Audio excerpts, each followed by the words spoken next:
And then we're going to do a limited amount of questions. So make them good, right? Don't get into what if and all this. Get legitimate questions. We got it? Yes, sir. Okay, everybody ready? Yes, sir.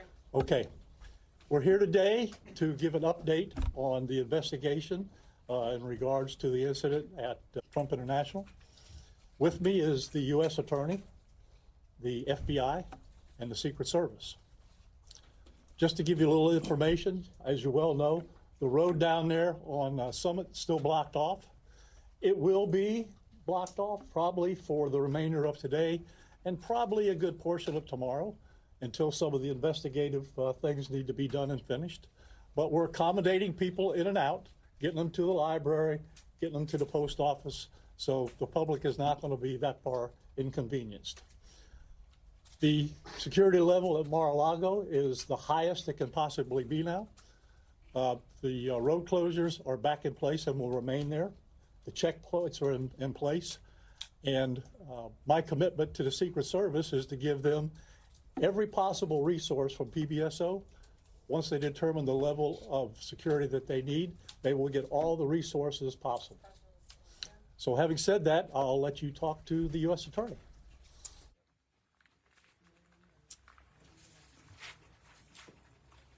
Good afternoon. Thank you for joining us today. My name is Mackenzie Lapointe. I am the United States Attorney for the Southern District of Florida. I want to start by expressing my deep gratitude to Sheriff Rick Bradshaw of Palm Beach County Sheriff's Office for hosting today's press conference and for his department's assistance with this matter. I'm truly grateful for your leadership, sir. I'm also pleased to be joined by our partners in federal law enforcement from the FBI and the United States Secret Service, and also from ATF. Joining us today for comments and announcements are Special Agent in Charge Jeffrey B. Veltri of the FBI Miami Field Office, and Acting Director of the U.S. Secret Service, Ron Rowe. I want to also thank the men and women in law enforcement who have been working around the clock in the initial phase of this ongoing investigation. Our partners include federal and local authorities who effectuated the apprehension of the defendant and have aided in ensuring federal charges were filed against him this morning. We're here to announce that Ryan Wesley Routh, 58 years old, of Hawaii, has been charged by a criminal complaint in the Southern District of Florida with firearms offenses related to an incident which occurred yesterday at Trump International Golf Course right here in West Palm Beach. Routh was charged federally with possession of a firearm by a convicted felon and possession and receipt of a firearm with an obliterated serial number. He had his initial appearance today before Magistrate Judge Ryan McCabe in the federal courthouse in West Palm Beach. According to the allegations in the complaint, a U.S. Secret Service agent walking the golf course perimeter saw what appeared to be a rifle poking out of the tree line. After the agent fired a service weapon in the direction of the rifle, a witness saw a man later identified as Ralph fleeing the area in the tree line. Routh was later apprehended by officers from the Martin County Sheriff's Office in coordination with the Palm Beach County Sheriff's Office. The complaint alleges that in the area of the tree line from which Ralph fled, agents found a digital camera, a backpack, a loaded SKS-style rifle with a scope, and a black plastic bag containing food. The serial number on the rifle was obliterated. According to the complaint, Roth was convicted of felonies in North Carolina in December 2002 and March 2010, and therefore was prohibited from possessing a firearm. The FBI is leading this investigation, this ongoing investigation. As the Attorney General stated earlier today, the FBI is continuing its investigation of this incident as an assassination attempt upon the former president. The investigation remains at its early stages. The entire Justice Department, including the FBI, the United States Attorney's Office for the Southern District of Florida, and the National Security Division are coordinating closely with our law enforcement partners to fully investigate and prosecute this matter. The charges we're announcing reflect the strong collaboration of the agencies represented here. The U.S. Attorney's Office, the Department of Justice, would be unable to carry forth our mission without the invaluable assistance of our federal, state, and local law enforcement partners. I would like to thank the Bureau of Alcohol, Tobacco, Firearms, and Explosives, and we have Chris Robinson here, Special Agent in Charge, and your Secret Service for the invaluable assistance they are providing, they have been providing. I would also like to recognize the Palm Beach County and Martin County Sheriff's offices for apprehending the defendant. Again, without the local authorities to assist in those things, it would be literally impossible to accomplish the things we're able to accomplish on the federal side. I want to personally express my gratitude to the attorneys with the U.S. Attorney's Office for the Southern District of Florida and the Counterterrorism Section of the Justice Department's National Security Division for their nonstop work over the last 24 to 30 hours. Together, we will continue to work tirelessly to ensure accountability and the pursuit of justice. At this time, I will invite FBI Special Agent in Charge Jeff Veltri to the podium. After Special Agent in Charge Veltri completes his remarks, Acting Director of the U.S. Secret Service, Ron Rowe, will provide remarks before we open the floor for a few questions. On our end, given that this is a pending matter before the court and the investigation is ongoing, all comments will be limited. Thank you very much. Jeff.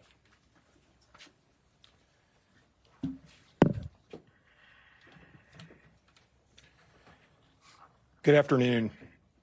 For a quick introduction, my name is Jeffrey Veltri, FBI Special Agent in Charge for the Miami Field Office. The FBI immediately responded to the scene here in West Palm Beach, Florida, and we are investigating this matter as an apparent assassination attempt of former President Trump. We view this as extremely serious and are determined to provide answers as to what led up to the events which took place. I want to emphasize we're just a little over 24 hours into this investigation, so we're going to provide as much as we can publicly while our investigation is still ongoing. We must also stress that the United States Attorney's Office is pursuing charges, and that limits some of the details that we can discuss publicly. Yesterday afternoon, Martin County Sheriff's Office took custody of Ryan Ralph, and he was transported back to Palm Beach County Sheriff's Office. Our FBI agents then attempted to interview him, and he invoked his right to an attorney. In the last 24 hours, the FBI and our partners have been dedicated to investigating the incident and utilizing all available resources. These efforts have included our investigative team and the United States Attorney's Office for the Southern District of Florida, in conjunction with DOJ's National Security Division, are actively working hand in hand to pursue and subsequently execute search warrants. Thus far, the warrants include a video recording device, subjects' cellular devices, a vehicle, and other electronic devices located at previous known addresses. We are coordinating with the United States Secret Service to complete numerous interviews of agents on scene. We have also interviewed 7 civilian witnesses at the scene, and that is just the beginning. Our FBI's Honolulu and Charlotte field offices have initiated interviews of several family members, friends, and former colleagues of the subject. FBI has deployed several specialty teams and assets from FBI headquarters and our lab division in Quantico to include evidence and critical incident response personnel. The evidence response team is collecting and processing multiple evidentiary items. These range from the rifle, which is an SKS model with a scope and obliterated serial numbers, to 2 bags, the subject's electronics, and what appears to be ceramic tiles. DNA has also been collected from those items, which are being sent to Quantico for testing. We will also process the subject's vehicle for evidence. The Cellular Analysis Survey Team, what we refer to as CAST, conducted thorough analysis of the subject's cellular device locations. The cast analysis aligns with witnesses' account of the subject's presence at the scene both before and around the time of the incident on September 15th. More specifically, we're continuing to conduct analysis and will be compiling the subject's movements in the days and months leading up to September 15th. Cellular data shows that the subject was in the vicinity of the golf course roughly 12 hours before the engagement with the United States Secret Service. Our investigative teams conducted a neighborhood canvass in an effort to collect and obtain relevant video footage. The subject had an active online presence, and we are going through what he posted and any searches he conducted online. In addition, we're going through media reports and public statements he made that he wanted to recruit Afghan soldiers and others to fight for Ukraine. The FBI has sent multiple requests to companies for returns on the subject's phone and social media accounts. We received several returns and are waiting on additional responses from other companies as well. Our investigative team is completing analysis of the returns and actioning leads as needed, and we anticipate continuing until the FBI knows the full totality of the subject's social media presence. By way of his background, in 2002, as the United States Attorney mentioned, the subject was charged and convicted in North Carolina for possession of a weapon of mass destruction. Law enforcement checks also revealed that from 1997 to 2010, the subject had numerous felony charges for stolen goods. I can also share with you that he was the subject of a previously closed 2019 tip to the FBI where it was alleged he was a felon in possession of a firearm. In following up on the tip, the alleged complainant was interviewed and did not verify, I repeat, did not verify providing the initial information. The FBI passed that information to local law enforcement in Honolulu. On behalf of the FBI, I would like to thank the Palm Beach County Sheriff's Office and Martin County Sheriff's Office for their incredible work in actioning the witnesses' information and rapidly apprehending the subject.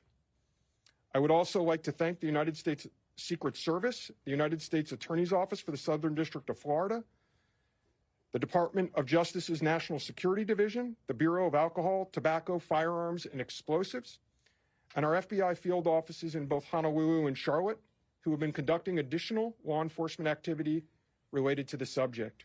Your continued partnerships have been invaluable. Oftentimes in law enforcement, we tell citizens to be vigilant and aware of their surroundings.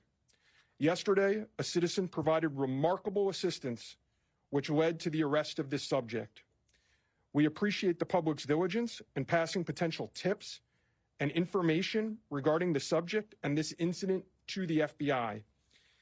If you have any information, please call 1-800-CALL-FBI or go online to tips, that's tips.fbi.gov. With that, let me turn it over to the United States Secret Service Acting Director, Ron Rowe. Good afternoon, everybody. Yesterday afternoon, this country was reminded of the heightened and dynamic threat environment the United States Secret Service and its protectees face on a daily basis. Immediately following the assassination attempt of former President Donald J. Trump on July 13th, the Secret Service moved to increase assets to an already enhanced security posture for the former president.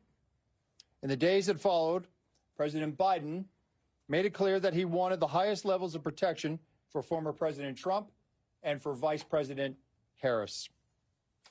The Secret Service moved to sustain increases in assets and the level of protection sought. And those things were in place yesterday. At approximately 1:30 p.m., former President Trump was playing golf during an off-the-record movement to the Trump International Golf Course. A Secret Service advance agent supporting the front edge of the agency's layered approach to protection encountered an individual attempting to secrete himself in the wood line. This happened, the alleged gunman was on the public side of the fence near the sixth green. A layered approach of security is integral to the Secret Service's protective methodologies. and it's also the key to our success. As former President Trump was moving through the fifth fairway across the course and out of sight of the sixth green, the agent, who was visually sweeping the area of the sixth green, saw the subject armed with what he perceived to be a rifle and immediately discharged his firearm. The subject, who did not have line of sight to the former president, fled the scene. He did not fire or get off any shots at our agent. With reports of gunfire, the former president's close protection detail immediately evacuated the president to a safe location. The protective methodologies of the Secret Service were effective yesterday. The former president's protective apparatus allowed for the early identification of the threat and led to a safe evacuation. The increased assets directed by President Biden were in place yesterday. These included the counter-sniper team elements, counter-surveillance agents on the exterior, counter-assault teams partnered with local tactical assets from the Palm Beach County Sheriff's Office, and counter-unmanned aerial system elements. All of these entities were present yesterday. And while all of these assets were in place, as I've said publicly, we must satisfy the basic requirements of the Secret Service's protective methodologies. In partnership with local law enforcement, we did just that. And the agents' hypervigilance and the detailed swift action was textbook. And I commend them and our partners for an exemplary response in keeping former President Trump safe.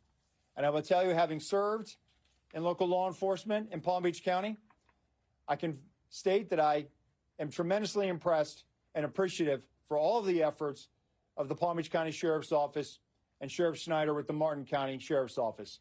But what was critical to this was the quick reaction, the response, the hypervigilance of the men and women of the United States Secret Service, who since July 13th have been rising to meet an unprecedented and hyper-dynamic threat environment.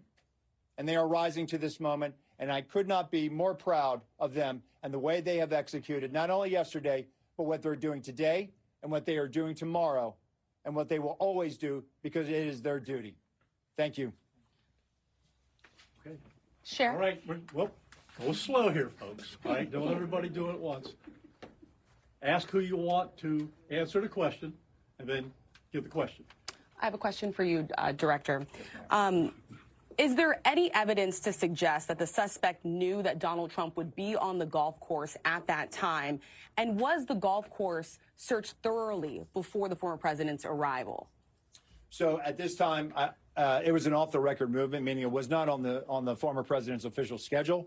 And what I go back to is the layered approach.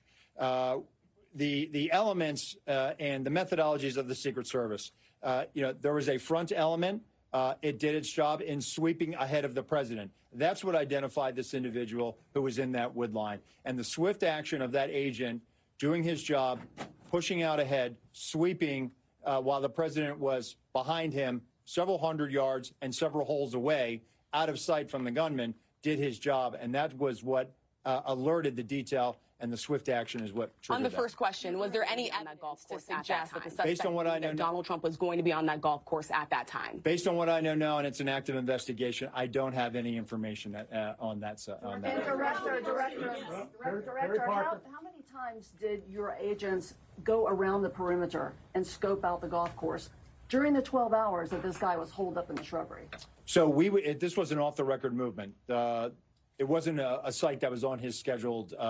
It wasn't part of his schedule. So there was no posting up of it because he wasn't supposed to have gone there in the first place. And you mentioned areas. Have you briefed former President Trump on your findings so far, and has his campaign asked for any changes in his security going forward after yesterday? So, Over here. sorry. So I've had a conversation with the former president. We've explained and we've worked with the campaign. The president is aware that he has highest levels of protection that the Secret Service is providing him. We constantly evaluate based on threat. And yesterday, what we show is that our agents and our protective methodologies, and there's a lot of tactical assets in place, things that have been put in place as a result of what happened 60 days ago, those elements are working, and that demonstrates the redundancies that we have. And so we constantly evaluate. We'll of course, look at this and see what lessons learned from it. But as of right now, we are constantly evaluating that threat. And if we need to ratchet up additionally, we will. Yes, sir. Do we know when Ralph arrived in Florida in general, when he arrived in Palm Beach, the area? That's a question probably for the Specifically, FBI. and if he's been at the golf course prior to this scoping it out. We're in the process of collecting a lot of evidence, and that will be part of that investigation to determine his whereabouts going back quite some time. How long was he secreted in the woods? That's part of the investigation as well. Again, that's going to be a little bit challenged until we're able to determine the serial number on that gun. So we're hopeful to be able to do that. Mental illness? We're still looking into that. The sheriff mentioned about the highest level of protection, that they would lock down the golf course. Was that a miscommunication then, being that President Biden ordered the highest level of protection? Okay. So here's the deal. When it comes to Secret Service protection, we provide the highest level. So, for example, yesterday, counter-assault team elements. I'm not going to go into the number of personnel that we have out there, but we have the highest levels from Secret Service. When we work with the Palm Beach County Sheriff's Office, like, for example, yesterday, during that emergency action response, we had their local tactical team assets partner with our local tactical team assets. We had their helicopter up in the air, providing us 360 and situational awareness of the overhead for if there were any potential threats coming at us. So what we did yesterday was exercise our emergency plan based on the number of tactical assets and the highest level of protection that we are providing. The sheriff and I have talked. Now, clearly, when you go down Southern Boulevard right now and you try to get over to Palm Beach and you see the robust presence that's existing outside of Mar-a-Lago, the heavy uniform presence, the additional assets of the Secret Service. And for those of you that were here in 2017, when the president was in office, when you look at that footprint now and you look at it today, there's not much difference there. There is heavy uniform presence out there. And again, what I go back to is yesterday was an off-the-record movement, off the record. And the president wasn't even really supposed to go there. It was not on his official schedule. And so we put together a security plan, and that security plan worked. I know that the Secret Service has asked for additional resources. Being in the vicinity, Special Agent Daughtry, in terms of him being in the vicinity, based on his phone records, is there any evidence to show that Ralph was in the vicinity in the area before Sunday? And when you say in the vicinity, does that mean right there at that spot in those bushes, or could it have been, down the street at a restaurant? It was in very close proximity to where he was spotted by the Secret Service. In terms of your first question, whether he was there earlier, our investigation is still looking to determine that. Whoa. We're going to do two more. You get one. Thank you. All right? Only two more. You get one. Okay. We understand that the Secret Service has asked Congress for additional resources since the Butler rally. Have you received those resources yet? So thank you for that question. So we are working. Look, the Secret Service operates under a paradox of zero-fail mission, but also that we have done more with less for decades. And this goes back many, many, many, many decades, right?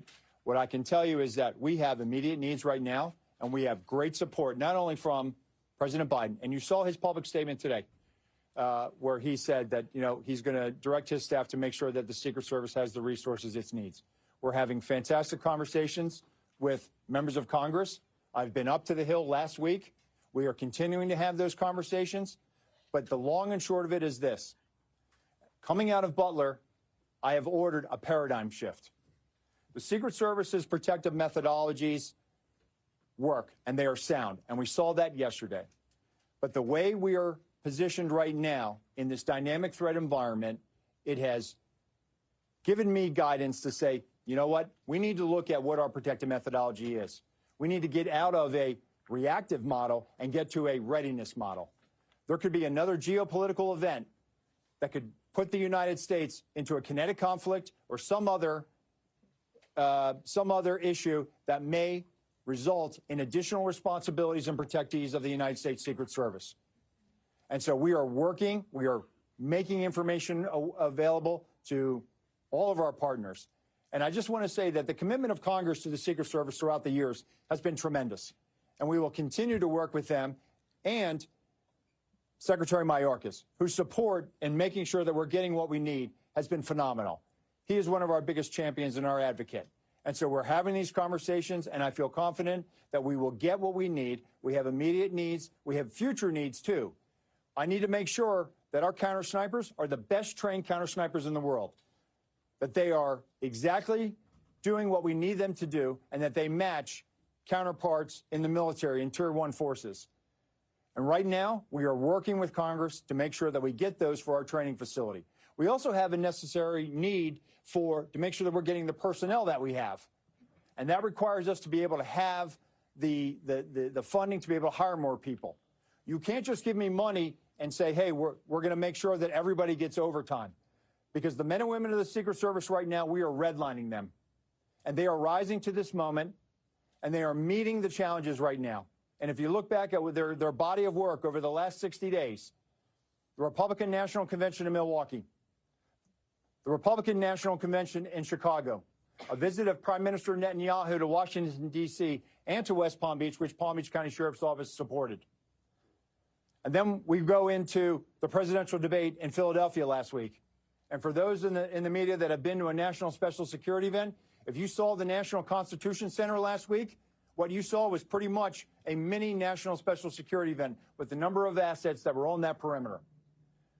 And so our folks are rising to this moment, but it requires all of us to be able to have good conversations and make sure that we're getting the Secret Service where it needs to be. And I'm confident that we will achieve that because we don't have an alternative. Success, we have to have it every day. We cannot have failures. And in order to do that, we're going to have some hard conversations with Congress, and we're going to achieve that. Last question, one more. The special agent in charge of the FBI, Yes, sir. did he act alone? Did he have some kind of help? At this point, we're still exploring that, investigating that. Our investigation will determine that. We do not have information that he's been acting with anyone else at present. Do we know how long he's been in Florida when he arrived? Oh, you snuck one in. At this point, Our investigation is still determining that. Thank did you. anyone see him or All right. report seeing him? Anyhow, nope, that's it. We're not gonna do any more. All right, you got a lot of information. Somewhat extraordinary news conference here this afternoon coming to us from South Florida following what federal authorities and local authorities there on the scene are now calling a second apparent assassination attempt on former President Donald Trump. You heard the acting director of the Secret Service, Ron Rowe, there explain what he believes they continue to be in, which is a dynamic threat environment. He was pressed by our Rachel Scott and a number of other reporters about whether or not they had scoped out the golf course well in advance of Donald Trump actually playing golf. And he made a point that this was an off-the-record movement. He said this a number of times, saying there was no posting up in his terms, which essentially means surveillance of the golf course well in advance because they simply did not think Donald Trump was going to be going there. He said they then put this expanded Secret Service presence into motion the moment they learned the former president would be going to the golf course. In fact, you heard him talk about President Biden there and the push for additional resources for the Secret Service after the first assassination attempt in Butler, Pennsylvania. He also said that that was, in fact, in place, and he made the argument that he believes it worked. He talked about once it was put into place, when they knew the former president would, in fact, be golfing, that it was a forward member of that Secret Service team, one hole ahead of the former president on the golf course, who actually saw the suspect in the bushes, saw the gun. That's when ABC News has reported they yelled gun. They surrounded Donald Trump. They got him off the golf course to a predetermined secure location.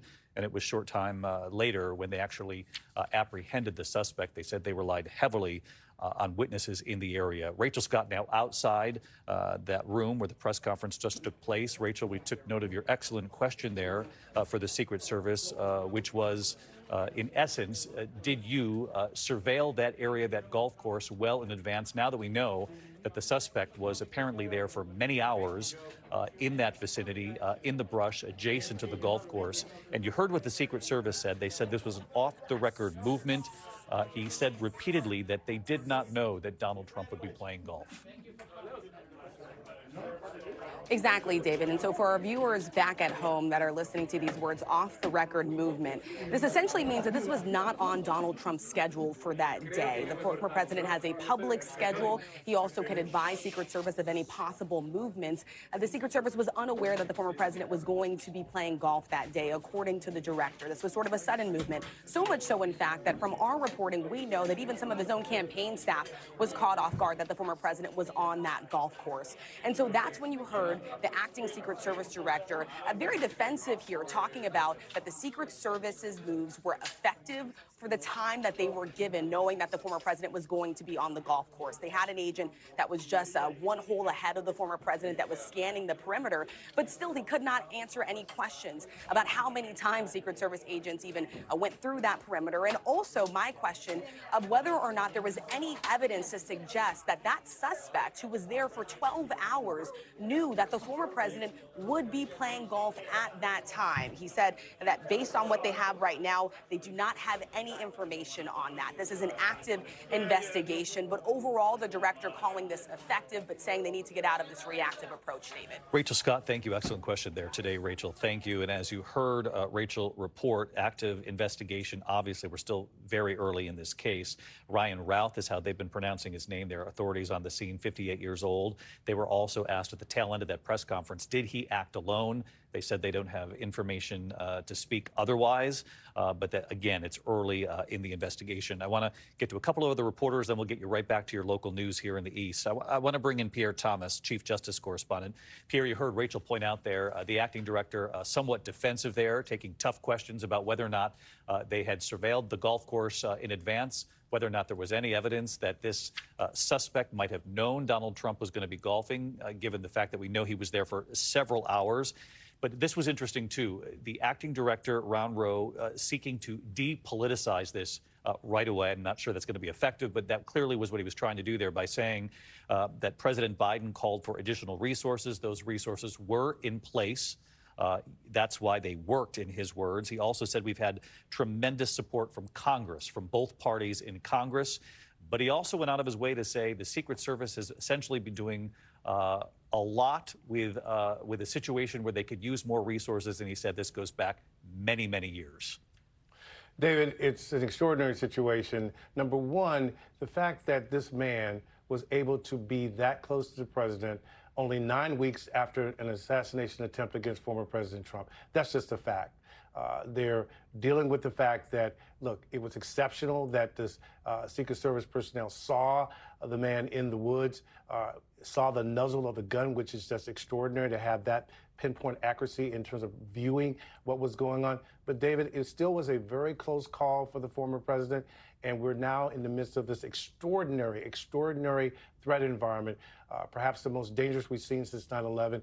The Secret Service is going to face this threat going into the election, and law enforcement officials say they are now doing a deep dive into this suspect's background to see if he had any associates. So far, no evidence of that. Yeah, and thank goodness that agent who was forward on the golf course actually spotted the suspect in the bushes, the person who was part of the forward-seeking sort of front of the Secret Service on the golf course that day. But it is striking, Pierre, when you think about the Secret Service just one hole ahead of the former President Donald Trump on that golf course, and they happened to see him in the bushes. This was a very close call. You also heard the threat environment described, and you know this terminology, Pierre, better than most of us, dynamic threat environment, and that after Butler, Pennsylvania, President Biden made it very clear whatever resources they need, they must have to keep not only the former President Donald Trump, but Vice President Kamala Harris both safe in these final weeks of the election.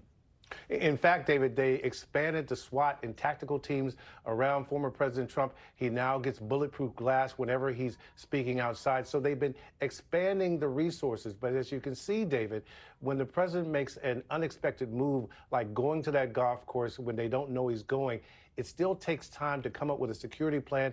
And obviously, they did not do a thorough enough search of the grounds before the president took to the golf course, because the FBI made clear he was in that vicinity, very close to where he was discovered, roughly about 12 hours or so before the Secret Service noticed him. Yeah, uncomfortably close, an understatement. Pierre Thomas, our thanks to you. Aaron Katersky, very tough questions for the Secret Service. Really a very close call here, and an extraordinary 24 hours yet again in this highly charged presidential race that we've witnessed already. But we learned a few things about the suspect today, which is not only does he have a lengthy criminal record, but they're now pouring through his devices. And they're finding some interesting things as they go through some of his online postings, mainly about Ukraine. They've also been interviewing family, friends, known associates.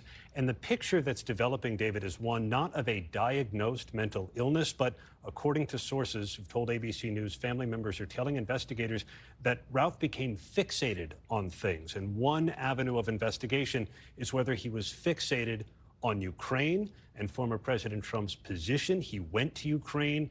We're told he tried to join a legion of foreign fighters, but could not pass a psychological examination. Our teams in Ukraine actually remember interviewing him because he stuck out among these foreigners who were there to try and fight for Ukraine. And so the authorities are wondering if that could have been some kind of a motivation. He does not have any formal military training or record that they've been able to ascertain so far, but he was clearly content to lie in wait for about 12 hours. You heard that authorities found backpacks. They found a plastic bag with food, in addition to the high-powered rifle with a scope. The images you're looking at right now are live coverage here of updated developments here in the attempted assassination, the second assassination attempt on the former president. That is the suspect right there, Ryan Ralph, 58. These are images of him in Ukraine. And as Aaron Katersky just reported, there is a lot both on social media and in what they're finding so far that would indicate that at least one of the issues that perhaps might have been a motivation here is his long-held belief that the U.S. should be doing more to help defend Ukraine from Russia. We want to get you to your local news for many of you here in the East. And of course, we'll have a full broadcast World News Tonight wrapping all this up. One last question to Mary Bruce at the White House, and Mary, President Biden making it clear today that whatever the Secret Service needs, they should get it not only from the Biden administration, but from Congress. That's exactly right, David. The president making very clear today that the Secret Service needs more help and that Congress should respond to those needs. And we are hearing from lawmakers on both sides of the aisle, congressional leaders, that they are open and receptive to providing the service with more funding. And David, we did also just learn that the president says he did try to call Donald Trump. They were unable to connect. The president saying he's going to try again later, David. Mary, thank you. Our coverage will continue on ABC News Live, abcnews.com. And of course, as I mentioned, I'll be back with the entire team for World News Tonight just a short time from now. I'm David Muir in New York. Until then, good day. See you soon. This has been a special report from ABC News.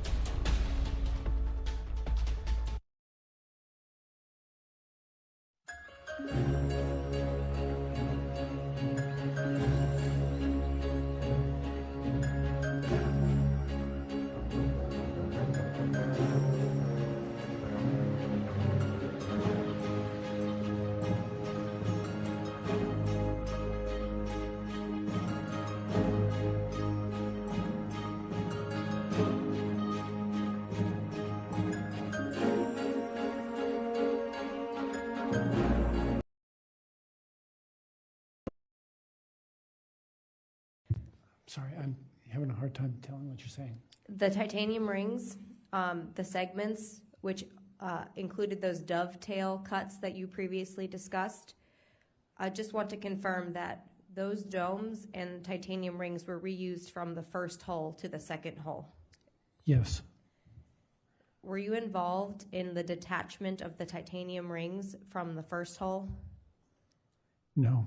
And were you involved in the reattachment of the titanium rings to the new number 2 hull? No.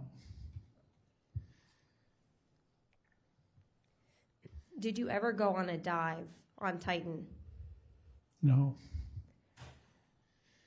Were you ever asked to pilot for Titan? Not Titan, but the Cyclops. Would you have felt comfortable going on the Titan to depth? No. Can you please explain why?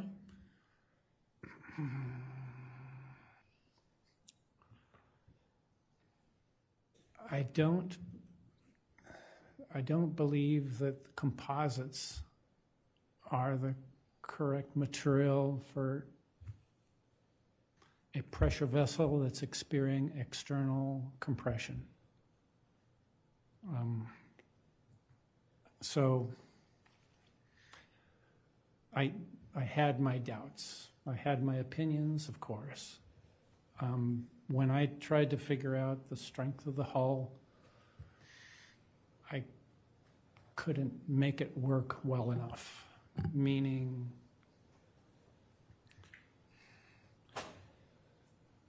a composite shell is strong under traction.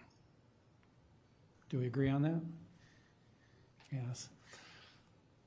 Having said that, when you put it under compression, the carbon fiber is not taking the load. It is the matrix that holds it in place. The polyurethane, the acrylic, the epoxy, whatever the material is that holds these fibers into place, that's where your compressive strength comes from. The carbon fibers are strings. So, like I said, by no means am I an expert at this, but when I think about this, I can't bring myself to believing that these strings are staying fixed and absorbing all of the loading correctly as they should be. I think that when you put it under compression, they can buckle, they can shift, they can go side to side, they can move in all directions three-dimensionally, and the only thing that's holding them in place is the binding material that's holding it all together. So if you do the calculations on the hull with that in mind, it's just too close to the edge, I feel. Did you ever voice your concerns to any Ocean Gate employee? Yes, I did. Can you name those people you voiced your concerns to? Well, Dave Lockridge, Stockton Rush, Tony Neeson, pretty much anybody that would listen. As I also said, I also don't have any paper history to say that I can back up what I've figured out. So there it is. You mentioned earlier that the Titan hull would have experienced cyclic fatigue being towed behind the Polar Prince. Can you explain that further? You understand cyclic fatigue, right? Yes, okay. Just to make sure. I think... But for others in the audience, can you please explain that? Oh, okay. Cyclic fatigue is the development of cracks, call it. It's considered cracks or fissures or potential places of breakage. Sometimes if you see an acrylic window and you'll see all these little tiny cracks and stuff, that's crazing. And some of that has come from the cyclic fatigue of being exposed to the heat and cold and sunlight and UV and all manner of things. But it's essentially the degradation of the material to a point where eventually it will fail. In the case of the Titan, I know that questions have been brought up about, was it cyclic fatigue that caused this to break? I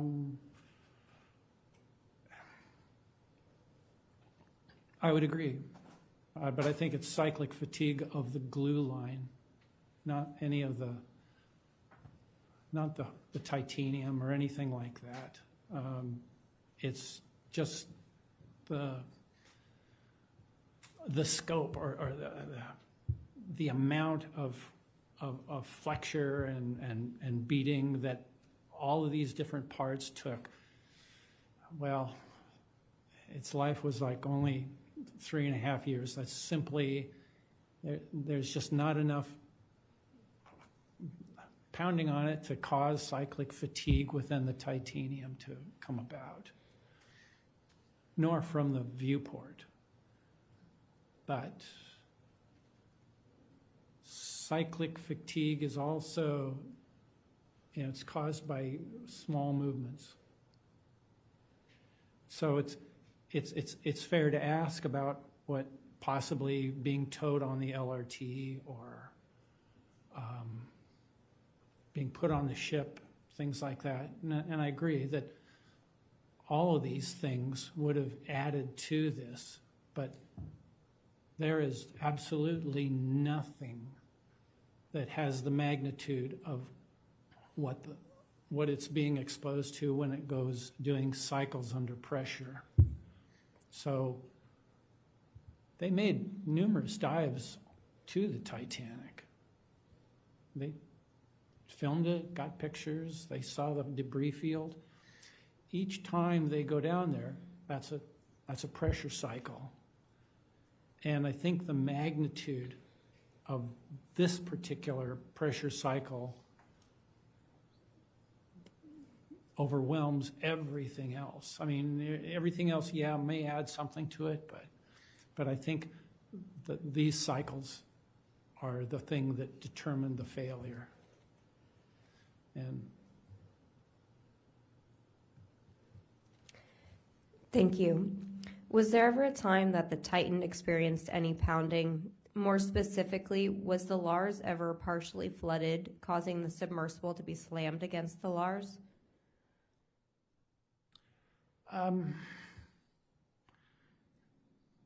So that they bring the sub in, and they're going to come in on a landing, kind of like like the jets on an aircraft carrier. They're going to come in and they want to get into the pocket, and they want to land on there. They're not coming in that hot, but what ends up happening is things are moving, and so you have to make your latch up as quick as you can, expedient as possible. You can't just gently, quietly, slowly go in there and think everything's going to stay in position while you lock up. It doesn't happen. It's calm as it can be, but it still doesn't happen like you would think on a movie. So they have to come in and be, that's why there's a trough with a channel. It's literally to guide the sub in so that it can get into place as quick as it can. And so sometimes when they would come in, they might have still had forward motion, and so the skids bump into the front of the stop on where they land. So yeah, it's going to bump. But to be more specific, the dive right before dive 88, that last dive, so it would have been dive 87. In the dive log, it stated that the Lars was partially flooded, and it was tipped on. And so when the LRT came up, that's on me. Did it hit anything? No, it was locked in. What happened was we went through the process of checking everything else. I did my pre-dives. I did them twice because this was not the 18th, this was a different dive. But it still took a long time, and I did all the checks. I come in as a contractor, so basically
gentlemen, welcome to the swearing-in ceremony of Theodora Karen Gaidis as the 99th Associate Justice of the Minnesota Supreme Court. I am Tim Drosky, the Commissioner for the Minnesota Supreme Court, and I will be introducing our special guests today.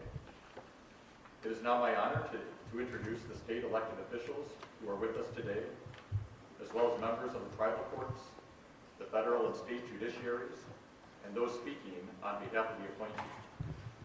With us today are State Auditor Julie Blah, the judges of the tribal courts of the state of Minnesota. From the federal judiciary are the judges of the United States District Court and the 8th Circuit Court of Appeals.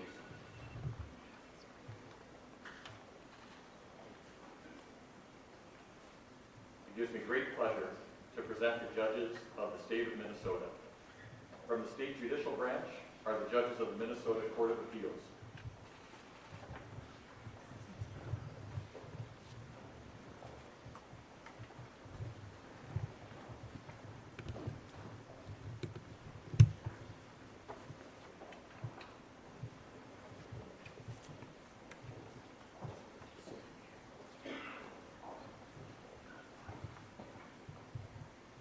The judges of the district courts.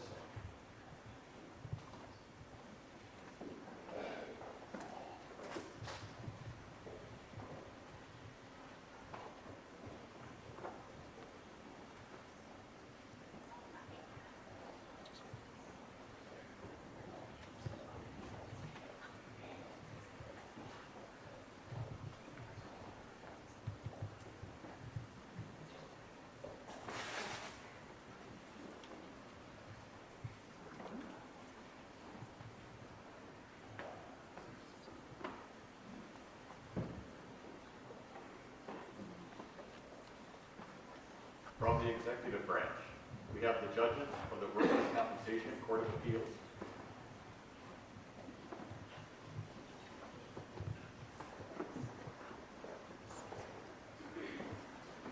And we have the judges of the Office of Administrative Hearings.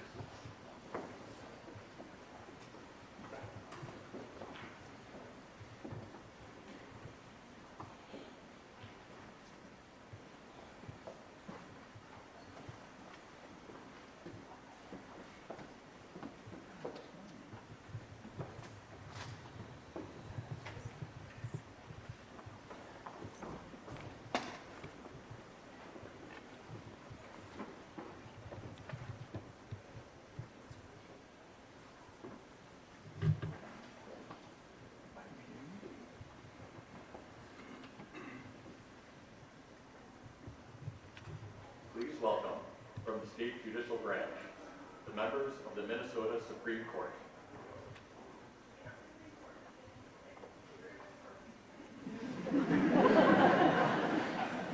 They're coming.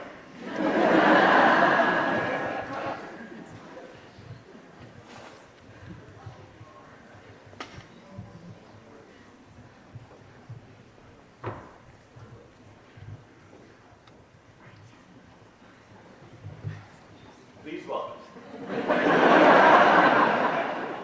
the members of the Minnesota Supreme Court.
Governor of the State of Minnesota.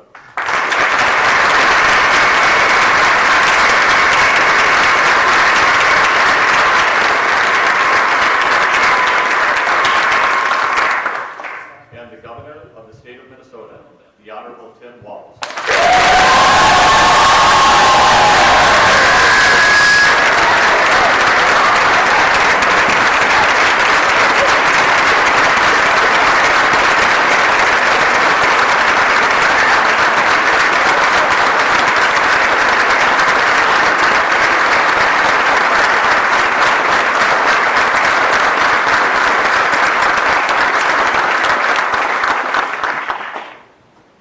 I'm now pleased to introduce the Supreme Court Associate Justice Dan McKay, who will provide a land acknowledgement.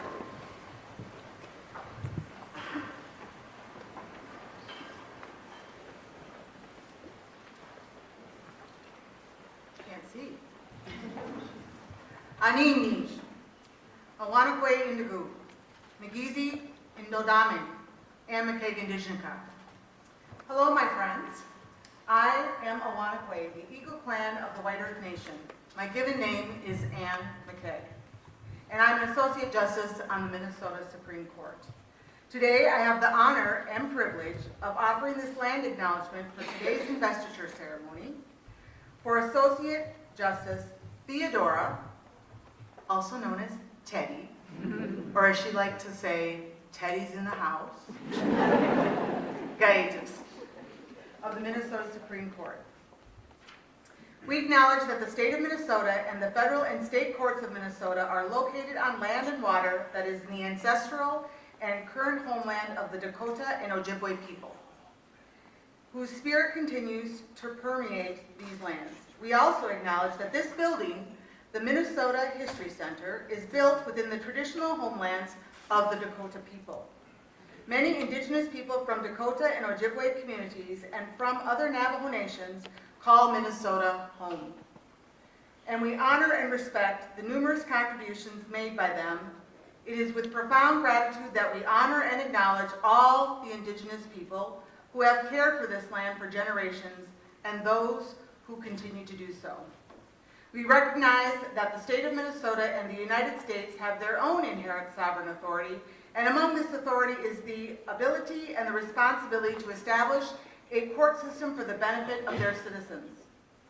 May we, who are gathered here today, federal court judges, state court justices and judges, tribal court judges, members of the bar and the community, find inspiration in this investiture ceremony, and may it renew our commitment to work and always live for the continued advancement of one of the bedrock principles on which our nation exists: equal justice under law.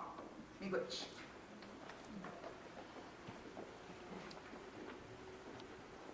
Thank you, Justice McKay. And now it is my honor to introduce the Chief Justice of the Minnesota Supreme Court, Natalie E. Hudson.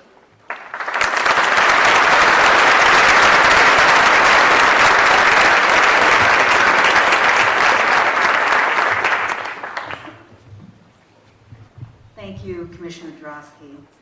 Good afternoon to everyone. I'm Natalie Hudson, and I have the honor and privilege of serving as the Chief Justice of the Minnesota Supreme Court. It is a delight to see so many familiar faces here today as we welcome the Honorable Theodora Gaus as the newest member of our Supreme Court family.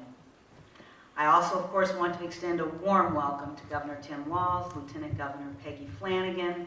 I believe State Auditor Julie Blaha is here, other special guests, and all of the esteemed members of the judiciary who have joined us today. We are also grateful, of course, for the presence of Justice Gaudis' family, friends, and loved ones. We know how vital your support has been to her journey, and we are thrilled to share this special day with you. Now, I think we can all agree that Justice Gaudis is a remarkable choice for our court. Her distinguished career includes service on the Court of Appeals, the District Court, as a dedicated public defender. She has been on the front lines of our justice system in many roles, always bringing her keen intellect, her commitment to fairness and equity. Today, we are incredibly fortunate to have her bring that experience and unwavering dedication to justice to our court. I first met Teddy, I'm going to call her Teddy if I may, when we were both practicing attorneys. It seems like eons ago now. She was at the Appellate Public Defender's Office, and I worked in the Criminal Appellate Division of the Attorney General's Office. And as a result, we were frequent adversaries as we argued cases both before the Court of Appeals and the Supreme Court. But we also soon became friends. And what I recall most about Teddy from those years was how incredibly smart and talented she is, but also her fierce advocacy on behalf of a clientele that most would like to forget. And she did it all with integrity and grace. So yes, she's had an impressive career, but what truly distinguishes Justice Gallegos is her compassionate approach to the law. She understands that behind every case, there are real people with real lives, and she is committed to ensuring that every Minnesotan, regardless of their background, receives the fairness and dignity that they deserve. And while today we're here to celebrate her remarkable achievements, let us not forget to celebrate another significant milestone. With Justice Gallegos joining us, we return to a female majority on the Minnesota Supreme Court.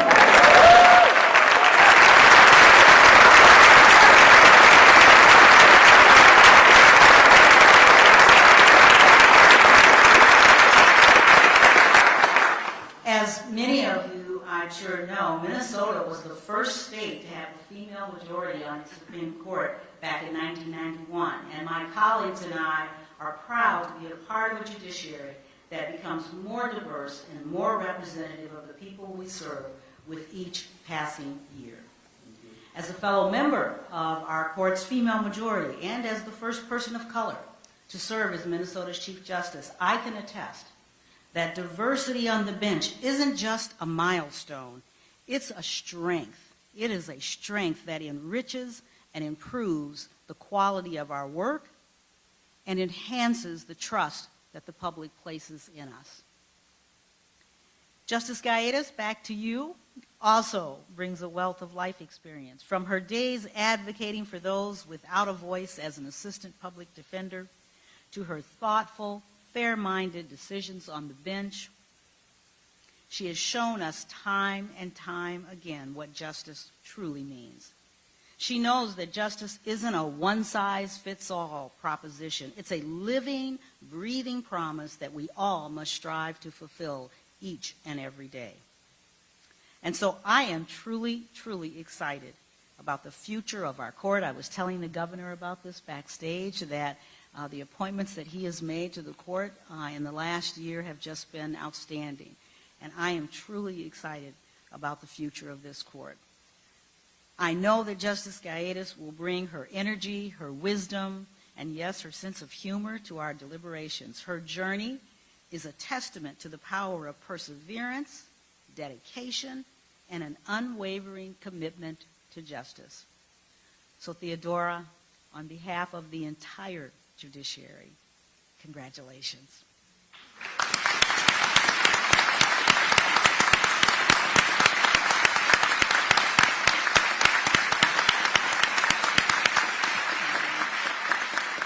We are thrilled to welcome you to the court, and we look forward to the fresh perspectives and the boundless enthusiasm that I know you will bring. And thank you all once again for being here to share in this wonderful celebration with us. It's truly a joyous day for our court and for everyone who knows and supports Justice Gallegos.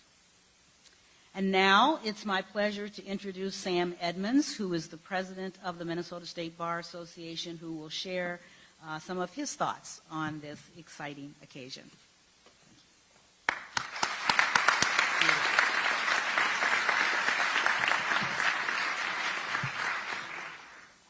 Well, good afternoon, Chief Justice, justices of the court, all of the judges of the Court of Appeals, district courts, tribal courts, federal courts, administrative courts, to Governor Walz and Lieutenant Governor Flanagan and all of the lawyers and friends and colleagues here, but especially to you, Justice Gaitis. I'm so happy to be here today to mark this momentous occasion and to celebrate with you. I bring greetings and congratulations from all of the lawyers of Minnesota and the thousands of members of our State Bar Association.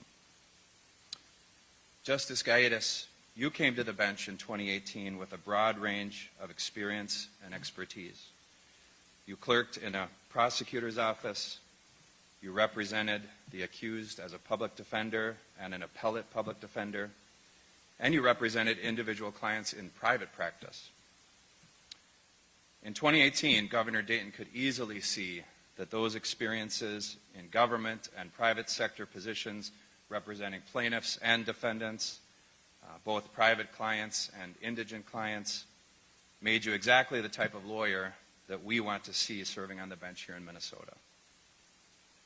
Now, Governor Walz obviously have seen those same great characteristics, along with the benefit of seeing your years of even-handed and thoughtful work on the trial court and the appellate court bench. So, Governor Walz, I think we can all say again, you made the right choice this time. Justice Gaitis, we know that you will use all of those years of real-world experience helping individual clients and working with opposing lawyers to guide and inform your judicial philosophy. Now, we're lucky here in Minnesota. Every time I get up and talk, I say the same thing. The relationship between our bench and our bar is especially strong. And in most states around here and across the country, they don't have the same great relationship between the bench and the bar. So we are so fortunate. Our Bar Association is committed to continuing to work with you, Justice Gaitis, and all of the members of our bench to work together. And I'd be remiss if I didn't mention that it is election season. Did you know?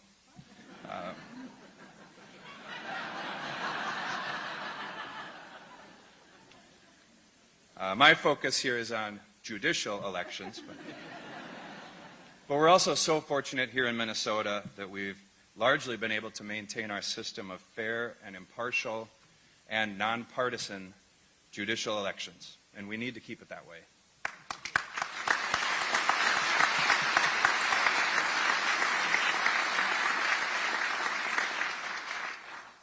But the bedrock of our nonpartisan judicial election system starts with the merit selection process through the governor's office. So we're so lucky to have Governor Walz and Lieutenant Governor Flanagan doing that work for us in Minnesota. Now, I can let you know that the State Bar Association recently concluded our plebiscite, which is a poll of all of the members of the State Bar Association. We're going to be working hard to broadcast out the results of the judicial plebiscite all across the state. The results of those polls are also available to the judicial candidates for those who were successful in the poll results to be used in their campaigns. The State Bar is committed to ensuring that nonpartisan judicial elections continue in Minnesota long into the future. So, Justice Gaitis, the Bar hopes to continue the long tradition of cooperation with the Supreme Court in the years to come. We look forward to working with you and the other members of the court to achieve that goal. On behalf of the lawyers of Minnesota again and the members of our bar, Justice Gaitis, congratulations and welcome.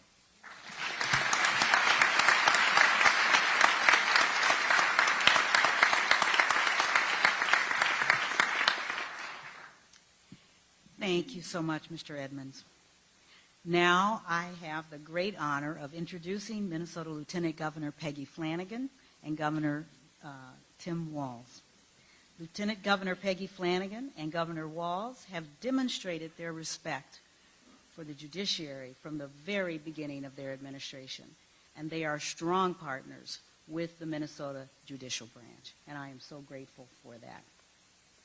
The Lieutenant Governor and the Governor are committed to the judicial selection process that you just heard Mr. Edmonds mention, and that enables them to appoint individuals to the judiciary that are representative of the people we serve.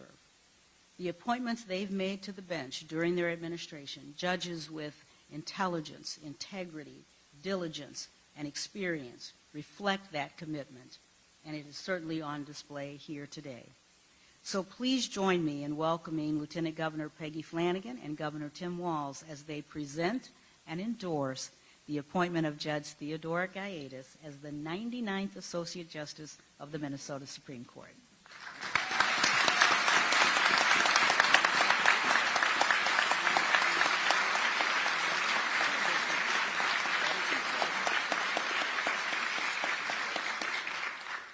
Well, good afternoon. I am so happy to be here, and I have to tell you, there have been many bright spots of our time working together, but I can tell you that the appointments to the bench has been one of those powerful things that we do in this role, of course, in partnership with our chair, Aaron Simba-Porter.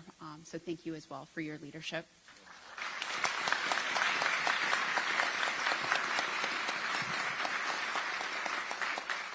And thank all of you and the Minnesotans who are tuning in for being here today to help us celebrate the investiture ceremony of Minnesota's newest Justice, Theodora Gaetas. Not long ago, we were gathered to celebrate the investiture ceremony of Chief Justice Hudson, Justice Procaccini on the stage, and more recently, we welcomed Justice Sarah Hennessy to the High Court. This just shows what an extraordinary moment of transition this is for the history of the Supreme Court and for the state of Minnesota. A moment where legendary justices moved on and new faces with incredible personal and professional backgrounds ascended to the Supreme Court. Today we are here to welcome another remarkable justice with a lived experience and background unlike any other in our state's history. Justice Gaetas has excelled at every level of the legal profession and judiciary. Her extensive experience as an appellate public defender and judge at the district court and court of appeals instilled a deep understanding of how our justice system can and should treat real people. Not only has she been a trailblazer on the bench, but her dedication to push the justice system to be the best it can be through her leadership is commendable. As a co-chair of the Tribal State Court Forum, a committee that promotes collaboration between tribal courts and state courts in Minnesota, she worked to bridge divides to unite our state to ensure that all of our citizens get the best results possible. And at this moment in our history, it is difficult to overstate the importance of having judges and justices who are willing to stand up for the rule of law no matter what the cost.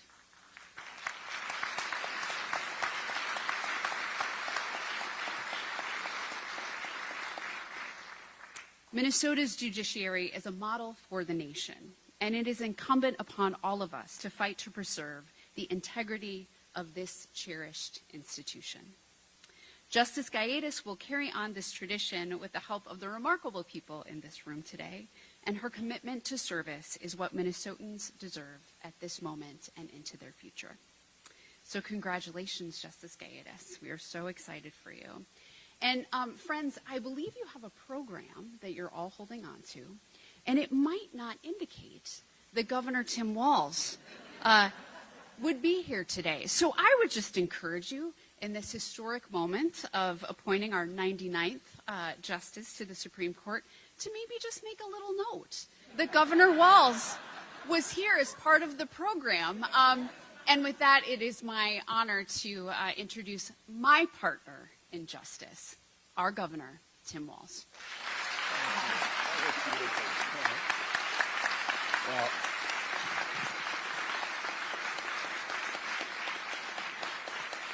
Well, thank you, Lieutenant Governor Flanagan and Chief Justice Hudson, for the work you do.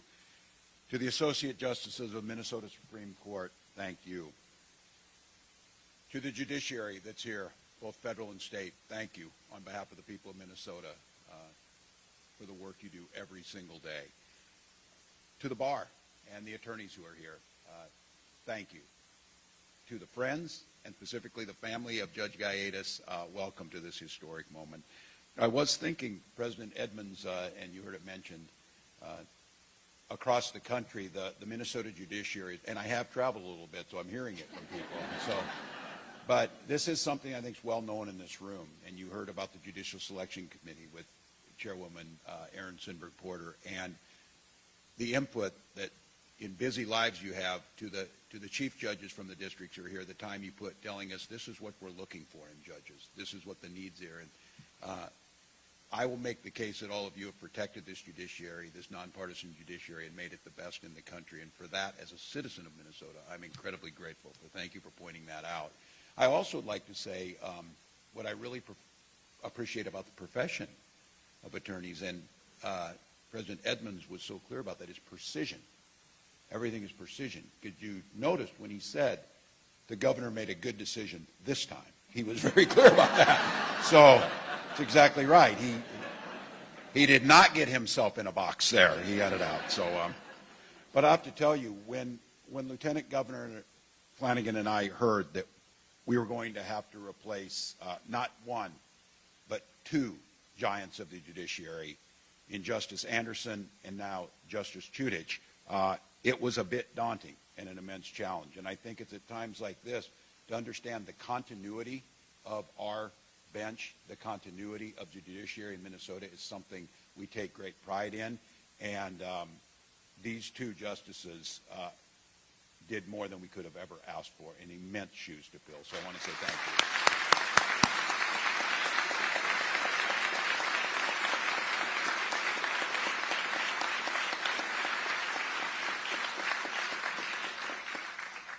It's the stability that people talk about, and we knew that the next Associate Justice needed to be not just extraordinarily talented, which we certainly have roomfuls of, but also the ability to step right in and navigate the court at an unprecedented moment of transition on that court. And I can tell you with absolute confidence, our newest Associate Justice in Theodora Gaetas is the right person at this moment in history. So I am grateful that you said yes when we asked to bring you here. So thank you for that. Thinking of that stability and that history, it was interesting, it was pointed out to me that the only other person to become an Associate Justice on the Supreme Court who was both District Court and Court of Appeals was the incomparable Wilhelmina Wright. And you will become the second to do that and follow that path. That wealth of knowledge that comes, incomparable perspective that you will bring to the High Court is something that I am confident that will help this entire court and the judiciary navigate what are becoming more complex issues all of the time. I also really appreciate, and we asked this question when we screen judges. Judges need legal experience, but they also bring life experience. And one of the questions we ask is, what life experience has shaped who you are? And Justice Gaetas' personal journey, her personal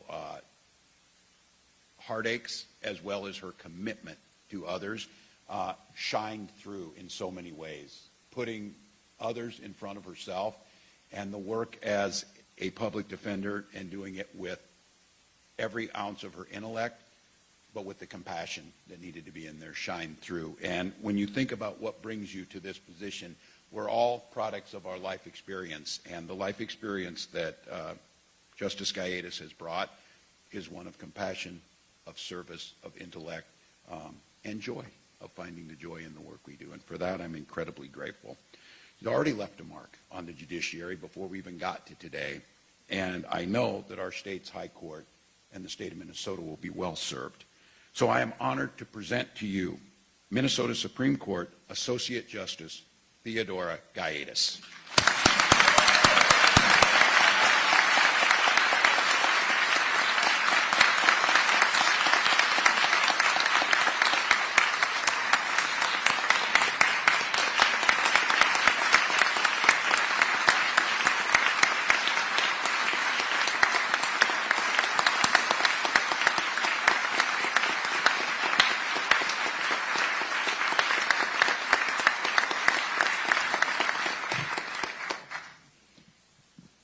Thank you, Governor Walz and Lieutenant Governor Flanagan.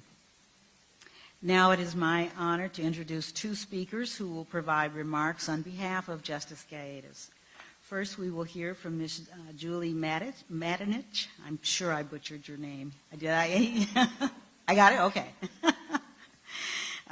She is an award-winning attorney who most recently has focused her career on medical malpractice. In addition to her legal work, founding her own law firm, she also co-founded the nonprofit Children of Incarcerated Caregivers to identify and promote laws, policies, and programs that promote the best interests of children when their parents are involved in the criminal legal system.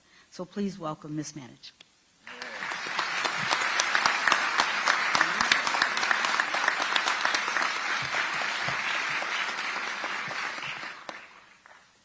It is an incredible honor to speak after Governor Walz, Lieutenant Governor Flanagan, Justice Hudson, Justice McCaig, and Mr. Edmonds. And to reiterate that the appointment of Teddy Gaudis to the Minnesota Supreme Court was an excellent decision. I have known Teddy for over 25 years.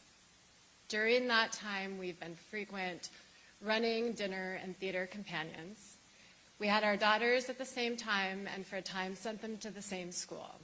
Our families have traveled together, and for 5 great years, we worked with one another. Some people have even noted that, weirdly, we sound alike.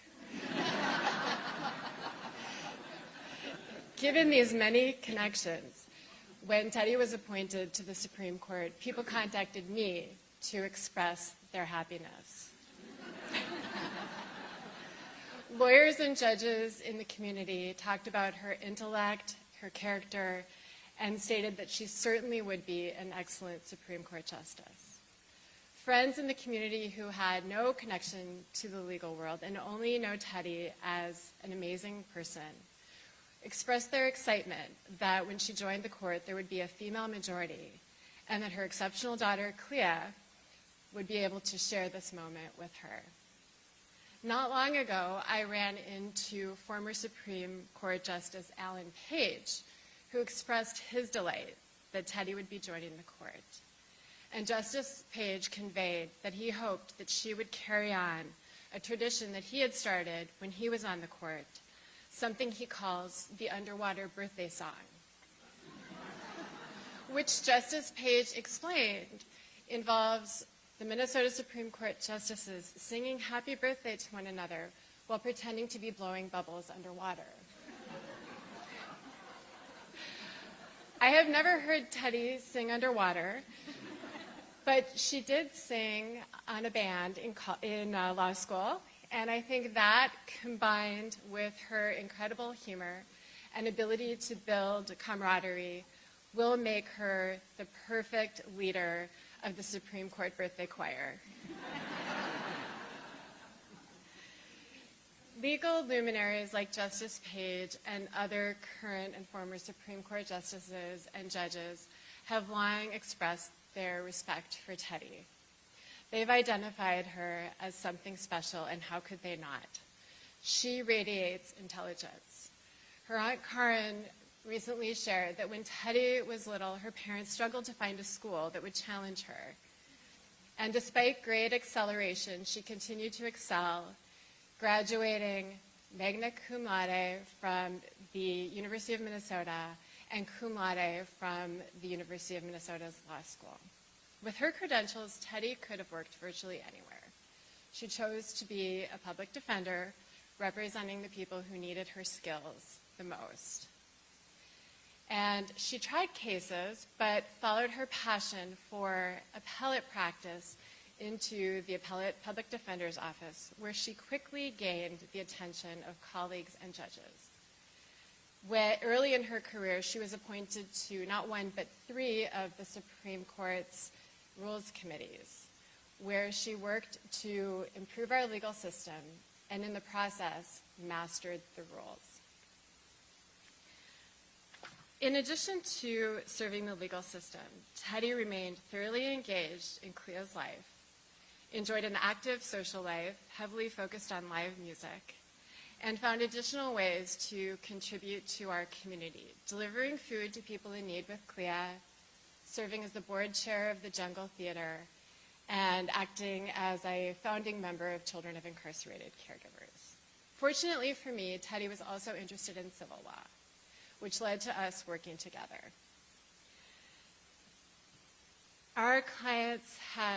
Many of our clients had suffered unimaginable losses due to medical negligence, and Teddy connected deeply with these people.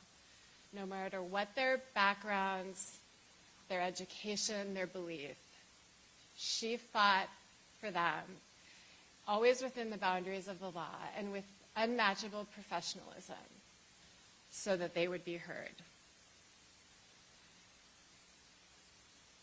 I remember the day that almost after about 5 years of working together, Teddy and I were trying a case in northern Minnesota.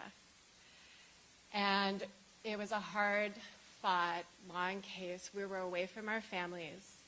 After court adjourned for the day, we decided to go for a run. And when we had reached the point that was farthest from the house where we were staying, what had been a flurry of snow turned into a full-blown snowstorm. It was at that moment that we first discussed the fact that she might apply for a judgeship.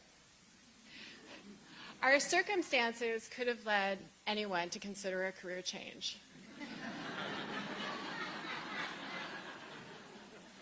But that was not why Teddy had made the decision. She was ready.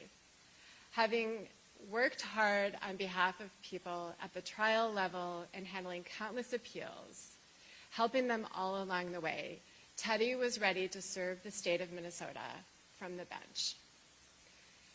It was completely foreseeable then, given her extreme talent, her character, and her vast experience, that Teddy would serve on the district court bench, the Court of Appeals, and even the Supreme Court. What was not imaginable was that her husband, Chris, would not be here for her investiture today. Chris was a cum laude graduate of Harvard Law, an exceptional litigator, and a kind and wickedly funny person. I sat next to him at Teddy's investiture at the district court level 6 years ago with some trepidation, knowing that with one side comment, Chris could send me into a burst of laughter that would be completely inappropriate for the occasion. But on that day, I need not have worried. He was all seriousness. And when Teddy took the stage, the look on his face was one of awe. Chris was a remarkable person, and he was also Teddy's superfan, which speaks volumes about her. Teddy has countless fans in this room and beyond who love and admire her and are grateful for everything that she's done to become a Supreme Court justice that will elevate our state. I will close with the words that one of those supporters, Justice Page, prepared for this occasion. He wrote, in 1905, 11 years before his appointment to the United States Supreme Court, Louis Brandeis bemoaned the fact that lawyers were neglecting their obligation to use their powers for the protection of the people. Teddy Gaitas has never neglected that obligation.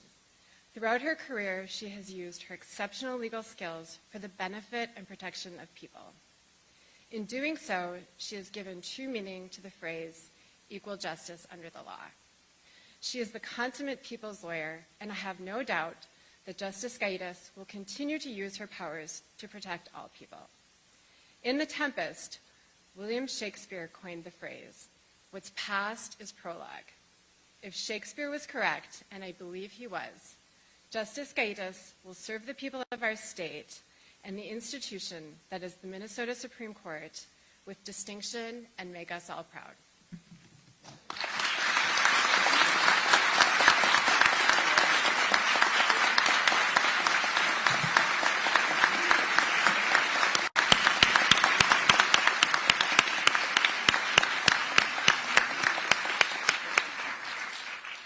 Thank you so much. Next, we will hear from Minnesota Court of Appeals Judge Kayala Eid. Judge Eid joined the Court of Appeals in 2023 after having served as a district court judge in the 4th Judicial District. Like Justice Gaitas, he spent much of his career as a public defender. Please welcome Judge Eid.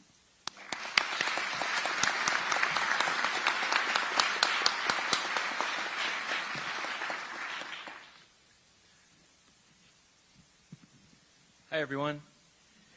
It's an honor to celebrate with you the appointment of my mentor, colleague and friend, Justice Theodore Gaitas. Just as Justice G. Barry Anderson was fondly remembered when he retired, it was clear during Justice Chudich's farewell gathering at the Judicial Center that her colleagues would deeply feel her absence because of her keen intellect and her selfless empathy. While Justice Chudich is irreplaceable, Governor Walz and Lieutenant Governor Flanagan could not have picked a better successor for the seat she held than Justice Gaitas. I'd like to add a little more to what Julie just said about why we are so lucky to have Justice Gaitas serve on the Minnesota Supreme Court. Now, this appointment came as no surprise to Justice Gaitas' family. Her dad, George, who is an accomplished admiralty lawyer, will tell you that he knew that she would one day be on the Supreme Court when she won her first argument. She was 5 at the time. I first met Justice Gaitas almost 20 years ago. I was a new associate at a law firm, and a friend told me that the Public Defender's Office allowed lawyers to take pro bono criminal appeals. I just had to contact an assistant public defender named Teddy. This was a program that Justice Gaitas pioneered and ran for 5 years, volunteering on top of her regular job duties. It gave many attorneys a chance to represent the indigent accused and to gain appellate experience, while also helping the PD's office to manage its heavy caseload.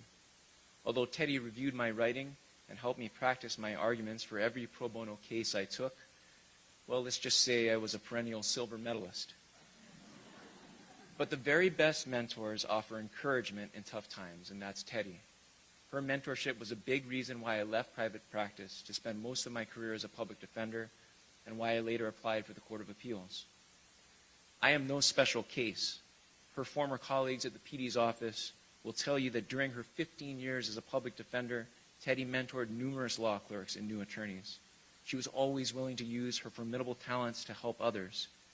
Teddy was known for somehow being both brilliant and down to earth, or as everyone online seems to say these days, very demure,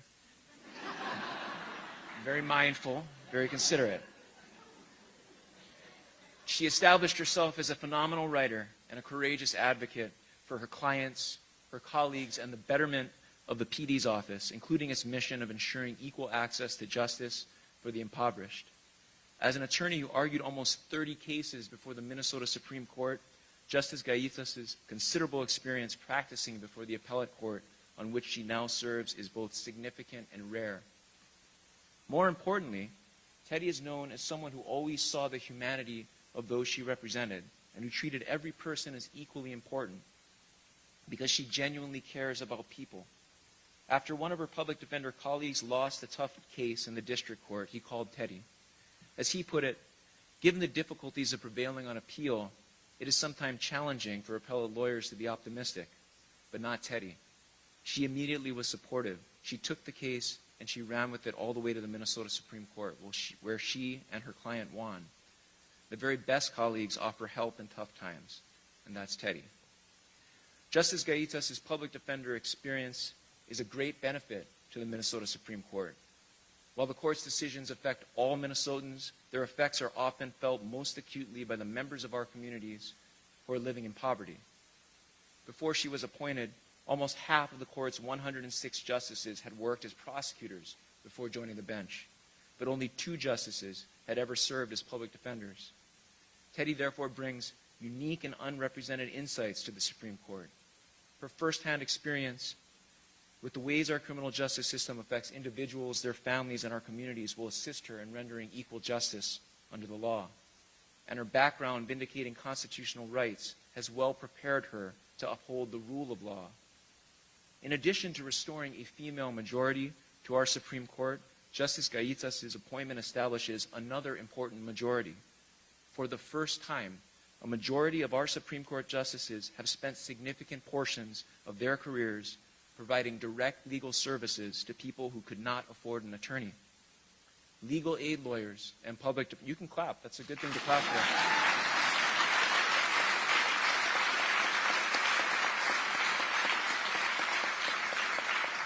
And you can fact check me, I did go to the law library to double check that. I'm pretty certain that's true. Legal aid lawyers and public defenders provide a voice to the voiceless by first listening to them. That skill, listening to people, regardless of their circumstances, is one of the many reasons why we are so fortunate to have Teddy serving on our Supreme Court. After Teddy became a district court judge in 2018, her colleagues in Hennepin County quickly came to know her as a team player and a hard worker. She was highly regarded and beloved by the law clerks and staff she worked with, and the attorneys and parties who appeared before her respected her ability to treat every case as equally important.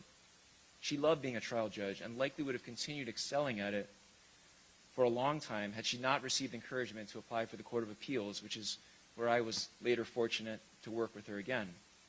As Governor Walz said, Teddy's service on both the District Court and the Court of Appeals makes her only the second justice to have been to serve on all levels of our state judiciary, which only adds to her already supreme qualifications for this new role. At the Court of Appeals, I cannot overstate how much our court has treasured Teddy. It is uncommon to encounter someone whose outstanding legal scholarship is matched by her humility, a person who is perfectly happy eating a peanut butter sandwich for lunch every day. Someone who can explain the finer points of both plain error and punk rock. Someone who always takes her work very seriously but never takes herself too seriously. Teddy's willingness to laugh at herself gives others the space to do the same, an attribute that makes for a great jurist in a world which is too often filled with big egos. Because of these qualities, the judges of the Court of Appeals frequently went to Teddy for a gut check. It's why we so valued her input on opinions. She has an understated way of building consensus on difficult cases. For example, in providing feedback on a particularly challenging case, Teddy began her remarks by writing, "How interesting," which is such a Minnesotan way of prefacing a dissenting comment. Her ability to shed light without heat always makes people receptive to the valuable perspective she has to offer. So why are we lucky to have Justice Gaita serving on our state's highest court? Because of all of her talents and experience, but most importantly, because of the way Teddy cares for people. Over the past year, a close member of my family has been dealing with a serious illness. Despite the challenges that Teddy has herself faced, both personally and professionally, every single time we speak, she asks me how my family is doing. It's a little thing, but it means so much. The very best friends offer support in tough times, and that's Teddy. Her passion for justice and the justice system is driven by her concern for the individuals involved. Teddy cares about the people she serves with and the people she serves.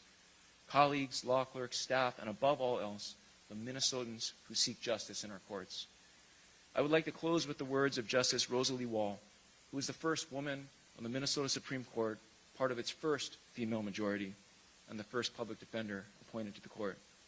I think this quote speaks to the commitment to upholding equal justice and the rule of law that Justice Gaitas has displayed throughout her career, a commitment that she will continue on the Supreme Court. We, who are the stewards of this justice system, cannot fail the people it belongs to.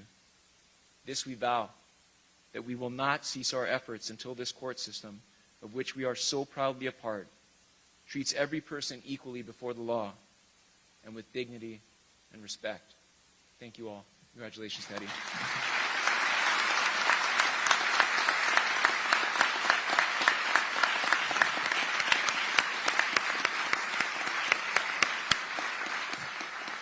Thank you, Judge Eid. It is my pleasure now to welcome to the stage Clea Gaeta-Sur, Owen Killeran, and Josh Melkert. They are going to perform Unity Waltz, composed by Clea. So please come to the stage.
All right, should be like in, I think, less than a minute.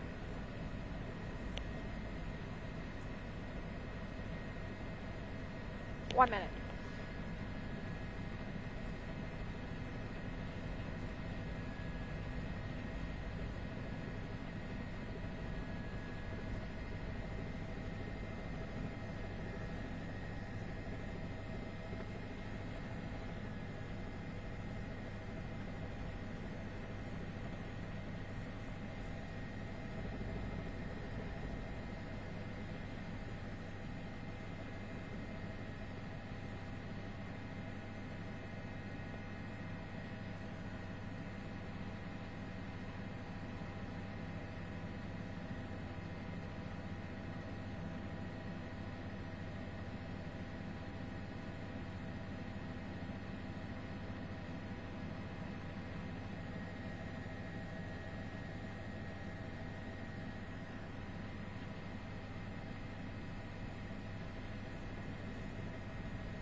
All right, they're clear of that shot.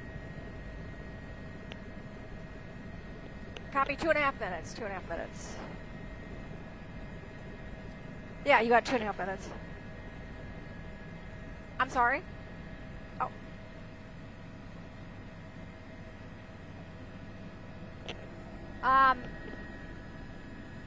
Okay. I mean, like, away from, I mean, there was a couple of transponders or power lines that lit up. Is she saying someplace else other than here? I'm looking. Do you see any other fires?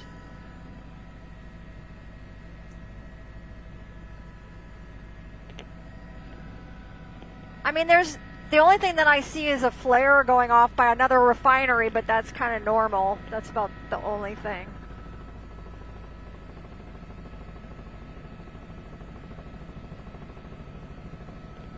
Okay.